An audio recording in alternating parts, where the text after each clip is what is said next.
Huh? No cheat sheet. What's that? There's no cheat sheet. There's no cheat sheet. No cheat sheet. I know. Yeah. That's, Okay.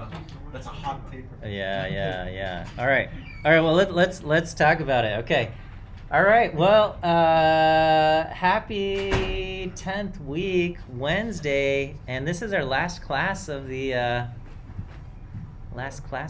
quarter because I'm canceling class on Friday. So just enjoy your Friday off. All right. Let's talk about the final exam. This is what you can expect on the final exam. And so it's going to be in person during the scheduled final exam time. I think when is it for this class? Wednesday at 11:30, I think. Yeah. You guys are lucky. Okay. And then the other class. So the 9 a.m. class is Wednesday at 11:30, and the 8 a.m. class is Friday at 8 a.m. I think. Okay. Yeah. So anyway, I don't pick those times. We're at the mercy of the registrar. I would never pick a Friday exam for myself, but alas, that is what we get. So, well, you guys get the Wednesday one. Okay, I will send out a seating chart. Hopefully my seating chart will be correct this time, not the same kind of scrambled last time. Okay, you will 100% need a calculator. So bring a calculator, not your phone, okay? Not your phone, not an iPad, not a computer, like a calculator. So you have that, okay? And then, I was kind of debating. I was going back and forth. Ultimately, I ended up on the side of no note sheet, okay? And I know that's like, dagger to the heart. But I'm going to tell you exactly what you can expect for the final exam. And so my intention is no surprises in that, like, I'm listing off exactly what you can expect for the final, and so hopefully you can kind of prepare and study adequately, and you won't need that note sheet, okay? So no note sheet for the final. Right? Oh, is there a question here? Huh? I was just reading ahead. Reading ahead. Okay. All right. So let's see.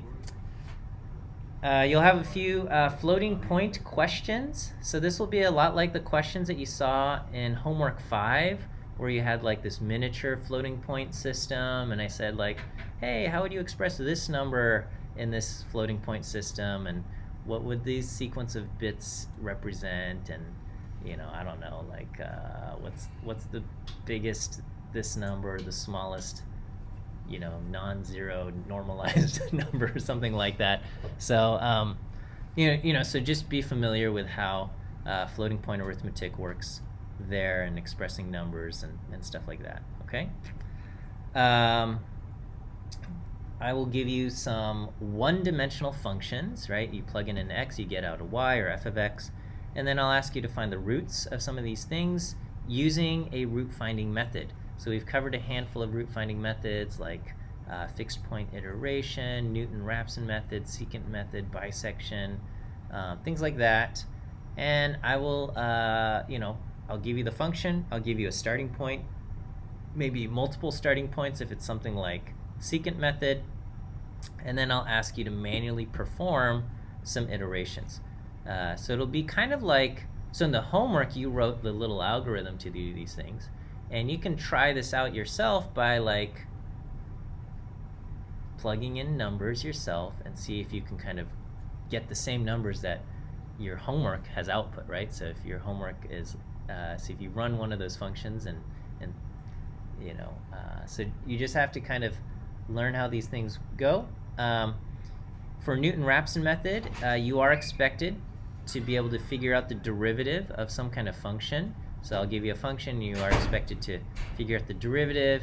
So if you need to one time I didn't tell people that you have to know how to figure out derivatives. I was like, it could be any of the methods, including Newton-Raphson, but then some students, I guess, didn't put 2 and 2 together and figure out the derivatives, and then they complained that I didn't warn them about derivatives. So I will say, if you need to brush up on your derivative calculus, then brush up on your derivative calculus. Okay, that said, I'll keep the functions relatively simple. I mean, my opinion is simple. So maybe polynomials, maybe basic trig functions, sine, cosine, tangent type of thing, log, exponential. I'm not going to put in any kind of hyperbolic trig functions or inverse trig functions, things like that. But you should know your basic polynomial, trig, log, exponential derivatives. And then, chain rule and product rule. So if you have log of something else, you should still be able to figure that out, okay? So that's root finding for one-dimensional function. I'll ask you to do coordinate descent for a two-dimensional function. So I'll give you some kind of two-dimensional function with some kind of arbitrary starting location, and then I'll ask you to do coordinate descent. So you'll update x1, then y1, then x2, then y2. So you'll start by kind of holding your y constant, and then you'll turn your function into a univariate function, and then you'll optimize that. As far as the optimizing goes, I'll just ask you to use calculus, take the derivative, set it equal to 0, and solve. That's a way to optimize a function, right? You don't have to use some iterative method, no golden section search to figure out the optimization there. So optimize it using that. Okay. Then you'll update your x, then hold that constant and update y, and so on and so forth. And then you'll kind of plot the little thing. So, a lot like the coordinate descent problem in homework 5, except you are doing your calculations yourself. So again, don't forget your calculator. Make sure you bring your calculator. If your calculator uses batteries, pack some extra batteries too, just in case, right? Or a solar-powered calculator or something, okay? I've got a Nelder-Mead problem, and for Nelder-Mead, I've posted some practice problems here. So as far as Nelder-Mead goes, what do we have? So I'll give you some kind of function, and then as far as, and then with the function, I can't zoom in anymore. You'll start off with some kind of simplex, three points. You'll have to kind of evaluate them, UVW, figure out the best and the worst, and then what would you get? You'd reflect, extend, or contract. If you do this, what would the decision be, and stuff like that. So some questions related to the Nelder-Mead. I got some practice problems there, along with their solutions. So hopefully that will give you a sense of how the Nelder-Mead problem would go. So we have that. Okay. Ooh, what happened? Oh, I guess in full screen you can't show half of one page and half of the other page. All right, we have a randomization test. I'll describe some kind of scenario and describe the kind of data that we have. The data could be categorical, which would be like the Mythbusters yawning example in lecture. The data could be numeric, which would be like the parking lot waiting time in your homework. Those were randomization test problems. And then, as far as the randomization test goes, I will ask you some kind of questions related to a hypothesis test, and then you will have to set up the hypotheses, and then I'll ask you to write a little bit of code manually. So write a little code by hand. As far as the randomization test goes, the amount of code you have to write by hand is probably 6 lines-ish, okay? Unless, 7 if you count the closing curly brace on a line by itself. But overall, it's going to be a for loop. You're going to have a line to shuffle the values, and then maybe a couple lines to take your shuffled values and put them into different groups, and then another line to kind of calculate whatever statistic you get after shuffling your groups, right? Or after shuffling your data and calculating the thing. So, do you calculate the proportion, or calculate the mean and the difference, or whatever it is, right? So you have that, and then, so that's 5 lines or so, and then you need a line to calculate the p-value, comparing your mixed up randomized statistics versus the observed statistic and stuff like that. So, make sure in your line of code that you have something that calculates your empirical p-value. So, take a look at the code that you wrote for your homework. Take a look at the code written in the notes. And, when you write your code, it should be legible. It should be, correct, mostly syntactically correct and stuff like that. Obviously, we're not going to run the code. It's handwritten. I'm not going to go through and type everybody's code up into the computer. It would be neat, though. I don't know if such a tool exists where you can like take a picture of like handwriting things and then it will like turn it into like text recognition and then you can run it. That'd be kind of a neat little. I'm sure like the technology is there. It's just like kind of like stitching these like pipelines into each other to make it happen. But Gradescope, make it happen. But anyway, we might throw in a line that just says, hey, let's pretend we ran your code and you got this p-value of 0.007. What does that mean? What's the appropriate conclusion there? Something like that, okay? So that would be the randomization test. Same kind of thing, but for the bootstrap test. Again, you'll have to write a few lines of code to conduct a bootstrap test.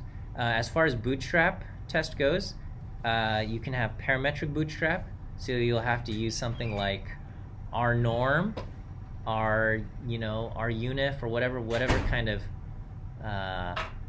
random function there is. And then for non-parametric, you would use sample, but with replacement. Replace equals true, thrown in there. Okay. I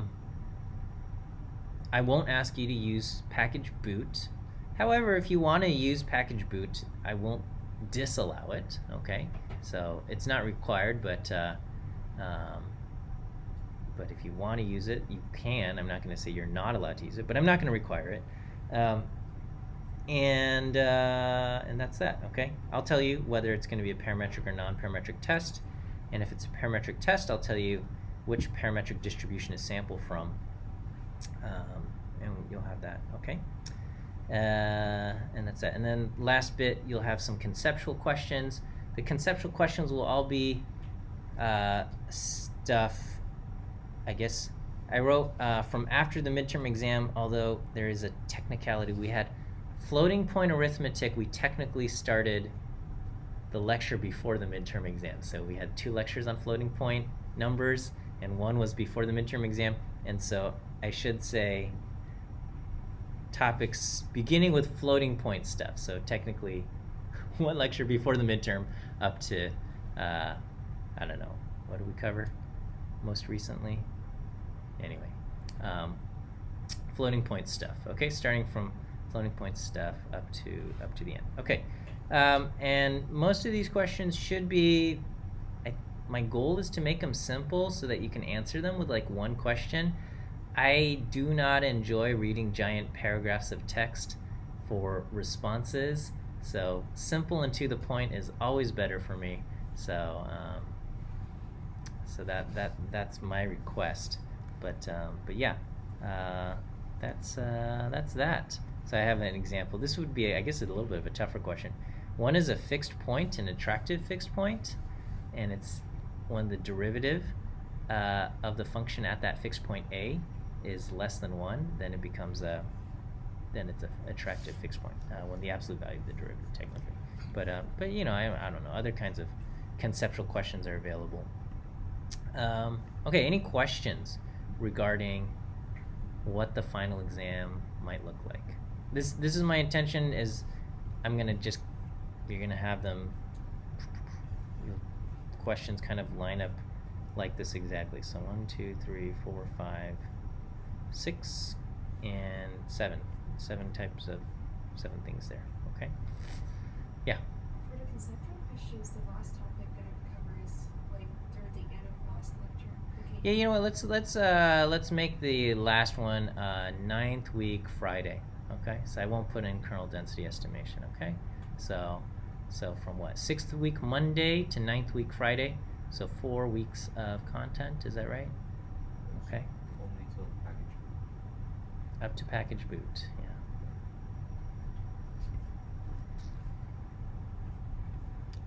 Okay.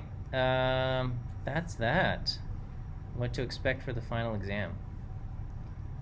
All right, and now nobody asked for it, but here you go. This is going to be my last lecture. This is, old people love to do this, give you unsolicited advice that you never asked for. But here we go. So this is my unsolicited advice for your summer. So please, I don't know, if you'll indulge me on and just random stuff I have to say. Anyway, yeah, I know summer. We have an entire quarter, spring quarter between now and summer. But honestly, I can't really give you any advice for spring quarter because it's all laid out and determined for you. So, but I think for a lot of you, this is going to be your last summer before graduation. I guess this is under the assumption that you're a third-year student and you don't stick around for an extra quarter. Some of you are graduating this spring, some of you are second-year students, and some of you will stick around for an extra quarter. But overall, for a lot of you, I think this is your last summer before graduation, right? Maybe? Okay. What do you do during a summer? There's a lot of things, right? You can do an internship, you can take summer classes, maybe do a personal project, or I guess do some self-learning, or just play. And play is great too if you have that luxury, okay? But I put, most importantly, take some time to reflect. And I guess you don't have to limit your reflection to summer, but I do think this is always important. You should do this periodically, maybe like once every year on your birthday or New Year's times or whatever, just it's always kind of good to think, right? I wrote this might be the most important thing you can do, because if you don't have any idea where you'll want to end up, you'll almost certainly end up in the wrong place. So, just think about like, hey, where do I want to be 5 years from now, 10 years from now? What is my dream for myself? What do I hope for? And I do want to say this though, okay? It's good to reflect on what you want, okay? But don't use that as a measure of success, okay? Right? Sometimes we write little notes to ourselves, and then we open them up, 10 years later, and then we have achieved nothing that we wrote for ourselves. Don't use that and say like, oh, I'm a failure, okay? It's good to think about what you want, but also like life is hard and things happen and things change, and give yourself flexibility to just say like, yeah, you know what, things changed, my priorities changed for myself. So but if you just kind of keep running without direction, I think you can just end up somewhere where you never intended to be in the first place. But that's also the rest of life. Okay. But yeah, I think it's good to take time to identify your long-term goals and values, and try to pursue things that align with them. Just a few things, and again, this is different for every student. So some students just say, yeah, you know what, I want to pursue a lucrative career. I want to make money. I want to be able to afford things I want to do and stuff. That's fine. And others will say like, you know what, money's not that important to me and stuff like that. Okay. But I will say this: money might not be the most important thing. It is still important. You still, like, at the end of the day, food costs money, rent costs money. You need to be able to afford both of these things, because if you can't, life is really, really tough if you can't afford these kind of things. And man, I feel like the world, I don't know what happened. It's like, it's rough. Like, rent is so expensive, especially in the city and stuff like that. So, like, remote jobs, kind of like, I don't know, like, maybe you can start living out in the places where the rent is cheaper and still have a decent job via remote. Like, that might be a possibility. I don't know what's going to save us, but greedy landlords, whatever. Okay. Also, the work you do, the job or career you have, doesn't necessarily have to be like your life's mission or where you draw meaning from life, okay? It's super nice and great if you do have that. If you have a job that like gives you satisfaction and fulfillment and meaning, like that's really wonderful. But you know what? So many people don't have that, and that's okay. They still have meaningful and important lives. Like my dad, growing up, like he sold cars, and he was good at selling cars, but it's not like that brought him meaning or joy or anything like that. Um, but it allowed him to pay the bills and feed our family and provide, and I think he found joy and meaning in being a dad and doing other things and stuff like that. And so the way you earn money doesn't necessarily have to be the same thing where it's like, this is how I find meaning as well. It's great if it does. Also, don't feel like, oh man, I'm not going to be happy in life until these things align, because that could just lead to dissatisfaction. And then also, it's okay to change plans and directions. Sometimes when you announce something like this and say, hey, I'm going to go this completely different path, some people might give you a hard time, especially your parents and things like that, because they're just worried, they're just concerned, and they just want to make sure you're going to be okay in the end. But it's okay. It's okay to do that. I will say, though, if you are going to change life plans, it's a lot easier if you don't have anybody kind of like depending on you and counting on you. So there is kind of like a time frame, or it's just, you can still do it later in life, but it will be, it could be tough. Okay. All right. Here I put in tips for securing an internship/job. And maybe it's already too late, or maybe, I don't know, maybe spring quarter you still have some time like to apply for internships and find a job and things like that. And some of you have already been applying for internships and stuff. And I'll just say this: getting an internship is hard. It's like you send out like so many applications, you hear back from like none of them. It can be discouraging and exhausting. That said, that's just how it is. It just sucks. And I don't know.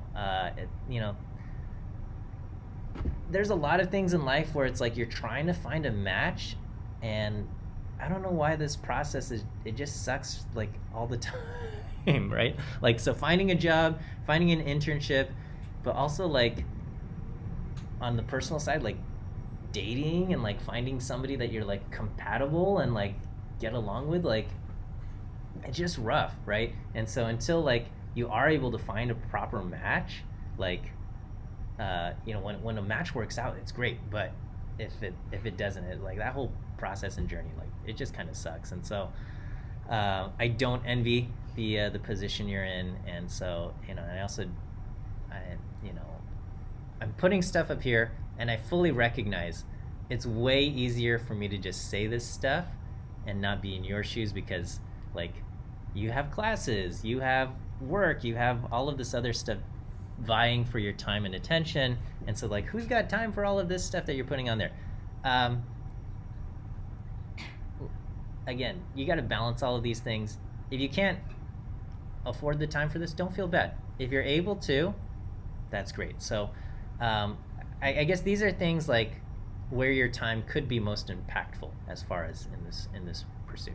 And so I think if you can create a portfolio of any kind of data science projects that you have, I think that's good. I guess this is under the assumption that you're pursuing something data analytics, data science related. And so if you have some kind of personal project that you can say, hey, I've done this, and this demonstrates my skills and my reasoning and things like that, I think that's good. Obviously, you want to try to make your personal project as high quality as possible. It's important to make good use of text and headings and things like that. So nobody enjoys reading a giant wall of text, okay? But also, if you just have plots and no explanations, that's also not great either, right? Part of data science is being able to communicate your findings and do it in a way that is clear and easy to understand. And so, whatever your project is, hopefully there's some kind of thing that you are trying to communicate. So put that in your heading and just say like this is data that shows this is what's basically like your findings. Put that in your headline, and then use subheadings and stuff throughout your report or your project or whatever to kind of indicate stuff like that. I would say publishing a project that was required for class isn't that impressive. Okay, so if you say like, hey, yeah, this was the project that was assigned in class, and guess what? I did my homework, or I did what was required of me. Not as impressive as saying like, this was something that I was interested in, and so I pursued on my own time. Okay, so I think doing something on your own, much better. Have a professional online presence. So at a minimum, you should have a LinkedIn profile and a GitHub page. That GitHub page could double as your project portfolio. So at a minimum there. This third bullet point, I feel like such an old person saying stuff like this, but then again, it's going to be like older people who are making these hiring decisions. So be aware of your social media presence. If you have anything controversial or potentially embarrassing, consider making your profile private, at least during your application phase and stuff like that. Usually the people making hiring decisions are probably going to be older, less comfortable with edgy humor and stuff like that. So, that might be something to just think about there, okay? Use your personal professional networks as much as you can. If you know somebody who knows somebody that works at a company, ask to be introduced. There's no shame in using all the resources available to you. A lot of times we feel like, I want to kind of get things on my own merits and stuff like that, and that's great, but also like it's just tough. And so whatever resource you have that might give you a little bit of an advantage, like don't feel bad about using it, okay? And sometimes it pans out and sometimes it doesn't, and sometimes you don't have any networks or whatever, and that's that's also okay. But just if you do have some kind of connection somewhere, don't be afraid to use that, okay? This can be super exhausting. I was debating whether I should even put this in there, but especially because you might have to be sending out like tons of these things. But if you're able to customize your cover letter and resume for each company that you apply to, try to do that. This can be exhausting, so you might want to just do this for the handful of companies that you care about. I don't know. We're also at this weird time where there's like AI that can like write cover letters for you, and it'll do an okay job of writing a cover letter. Not great, not terrible, but yeah. I mean, maybe you can ask. Maybe you can ask the AI tools to write you a cover letter, and then you can use that as a starting point, and you can kind of customize it or like tweak it so it sounds a little bit more like you, or captures a little bit more of what you want to communicate. But yeah, if you're able to kind of customize things, you have that, right? Properly prepare for your interviews. Interviews, obviously, study any kind of things if there's going to be a technical part of the interview. Interviews almost end with a question like, do you have any questions for us? And you want to have a good question lined up and ready to go. A silly little hack for an interview, and this, not to say this is going to work all the time, but you can ask like, what is your ideal candidate? Like, who is the ideal candidate that you are looking for? If you can get that in like early on in the interview, like towards the beginning, you can then use the rest of the interview to kind of make yourself line up with whatever they said about who their ideal candidate for the job is, right? So, yeah, they'll say like, early on they might ask like, oh yeah, why did you want to apply for this job? And you can kind of say like, oh, I saw the description. I thought, it sounds like a great opportunity. It sounds like I fit the qualities quite well. Yeah, I just want to kind of make sure, like, what is the ideal candidate you're looking for, right? If they ever ask you something like, yeah, why'd you apply for the job? And then they give you the response, well, we're looking for blah, blah, blah, blah, blah. And then just kind of make sure you use those same things in your responses in the future. It's not going to work 100%, but a lot of times repeating the interviewer's words back to them, it's just like one of those things. Sometimes that can work out. Okay, develop your soft skills. I've had students in the past, super strong programmers and coders, do super well academically in exams, but struggled getting jobs. And I suspect, and I wasn't part of the hiring process, but just like from interacting with the student, like I suspected maybe their soft skills kind of hindered them a little bit, okay? And so, and you know, I hate to say this, but just because I know like there's a lot of people are introverts, and being this like extroverted personality just doesn't come natural, and it feels so like cringy and stuff sometimes. But I don't know, I feel like so much of the corporate world is like geared towards more extroverted personalities and things like that, right? So there's a little bit of like, you have to fake it a little bit of, well, first you can be being friendly and likable. Anybody can do that, whether you're introverted or extroverted, okay?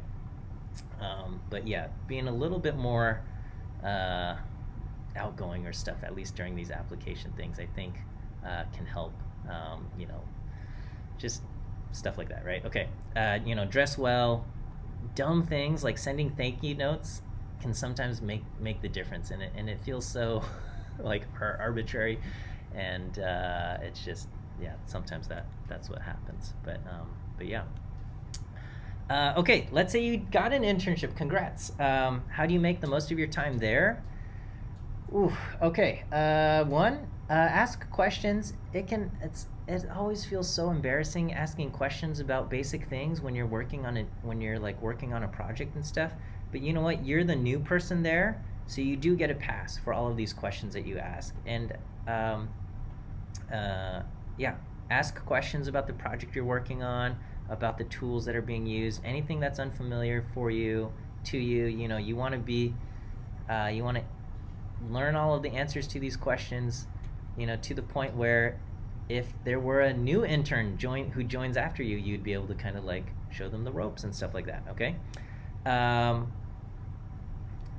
Introduce yourself. Every new person you meet, introduce yourself by name, and learn the names of your colleagues, okay? So if there's somebody new you don't recognize or whatever, introduce, this is hard, but this is effectively what networking is, right? Learning someone's name and having them learn your name.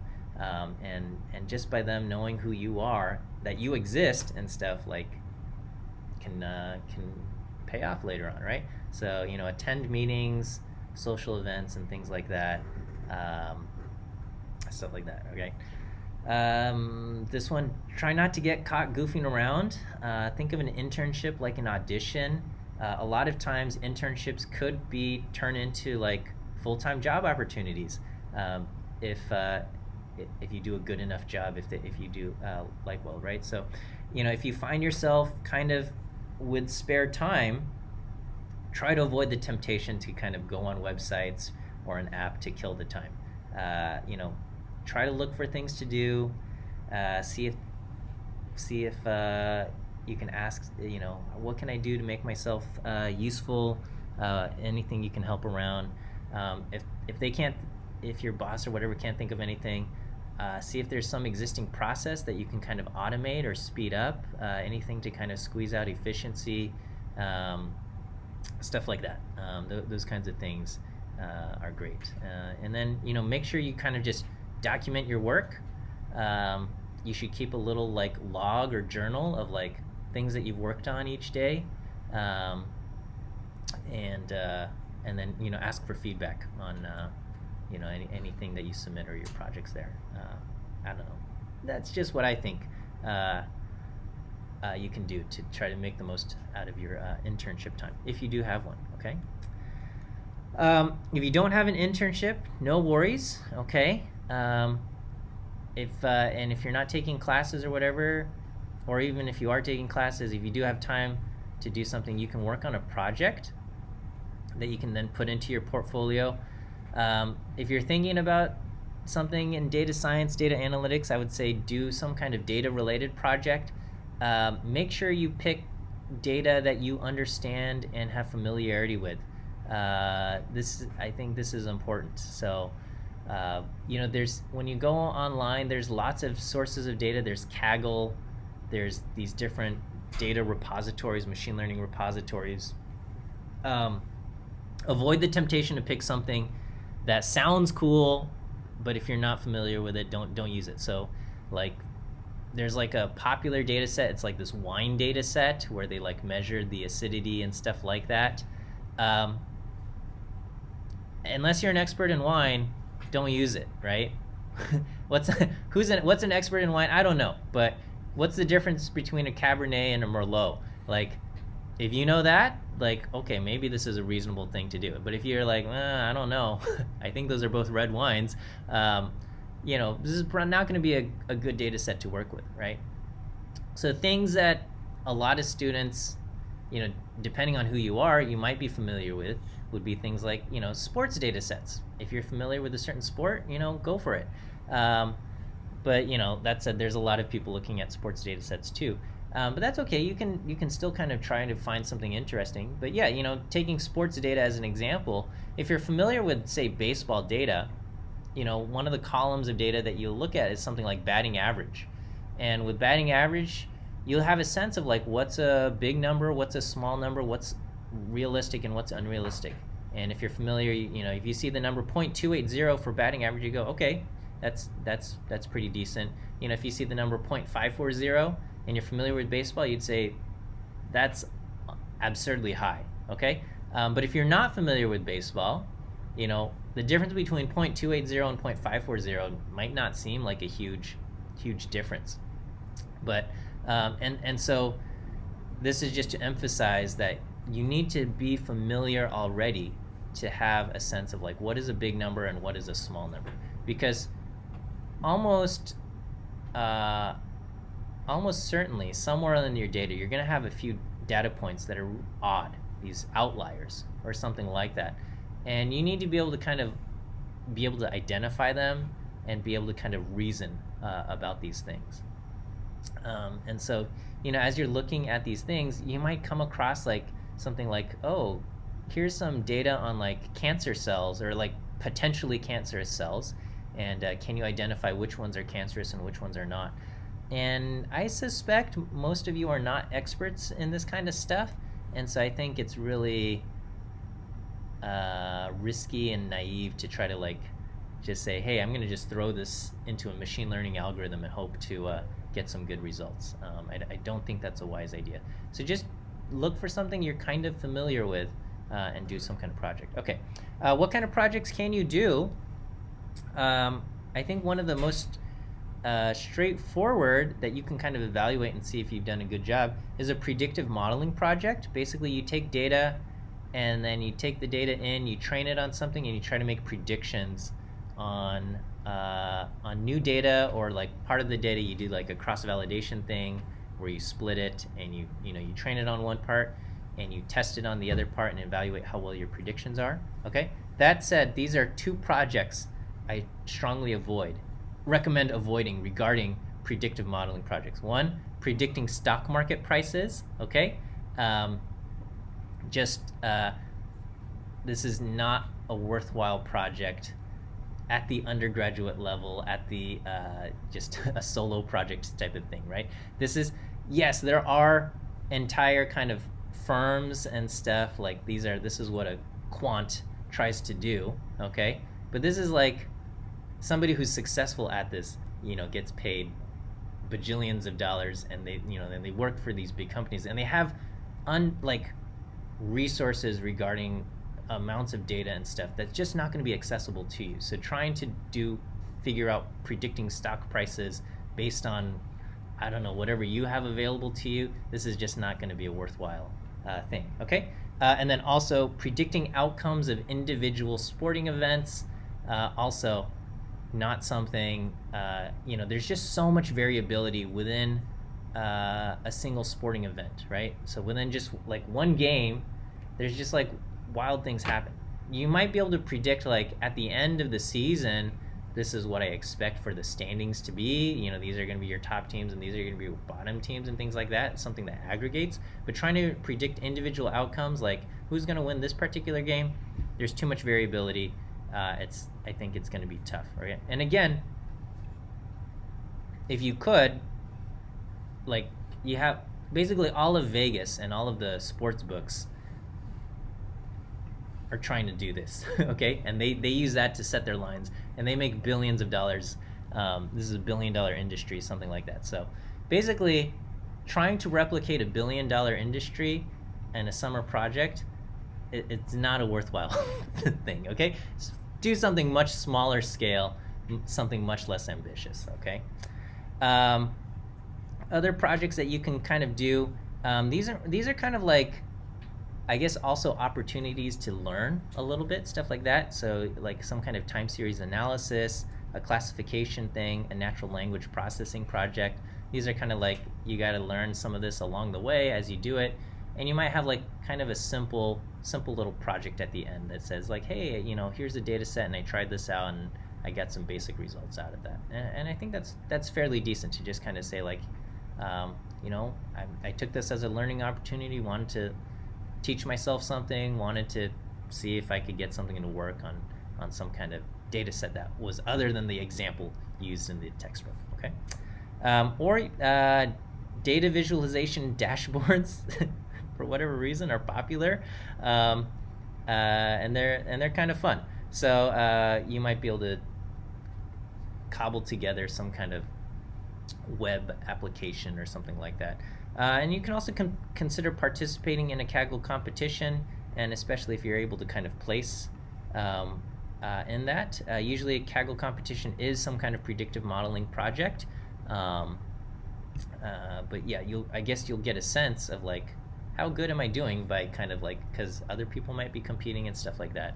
And if you pull it off fairly well, that's great, okay? So those are, I guess, some project ideas. Again, how much time do you have? If you find yourself with time, these are things you can do. Obviously, if you have no time, don't do it. And then if you're not taking any classes, but you are interested in just kind of like learning and self-study, you can consider trying to teach yourself some new skills.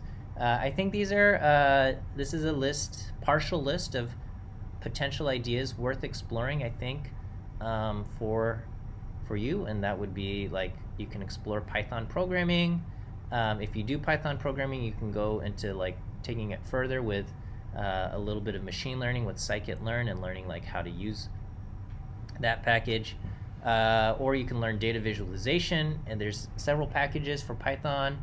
Matplotlib is the basic one. Seaborn is kind of like makes prettier ones. Plotly is a little bit more active, and Bokeh is for like web things.